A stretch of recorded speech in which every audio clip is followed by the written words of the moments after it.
बिस्मिल्लाहिर्रहमानिर्रहीम। सियाने आते हैं पहले सोचो समझो वाला जड़ा ना कम करो ते बेहतर होंदे।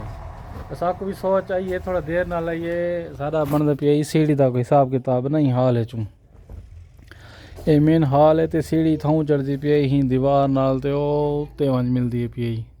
उत बल्कि ई वंजा उत्ते एक तो कोना बिच आना पी दरवाजे का बैक साइड वाला दरवाज़ा है ते वल वो कल ना इत्थे अगर कुर्सी बना ते चले गए मिस्त्री कुर्सी बना गए ते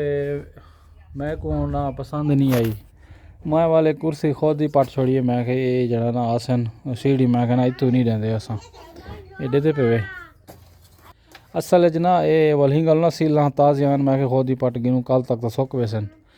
ते सीढ़ी पहले इतों चढ़ती पी एक तो एक दरवाज़ा एक दूआं दा पिया एक ये दरवाज़ा है जड़ा कमरे का ये नाल ही सीढ़ी थी पी इत्थां के 3.5 फुट की वाल हुण सीढ़ी बने पिया साना ही पासों ये पासों ये मेन बैक साइड वाला दरवाज़ा है इथों गिरी में आसी अंदर आओ इंटर थी वो इथों के सीढ़ी चढ़े इवें सीढ़ी बने पे सीधी उत्ते अगर वंड करे सो सीढ़ी अगर उत्थे उत्ते यानी छत ना रलती है ये मेन हाल दे उत्ते छत तो ठीक है नहीं तो ई वाला दसू ई कमरे थे उत्तों ई स्टैप बन वैसी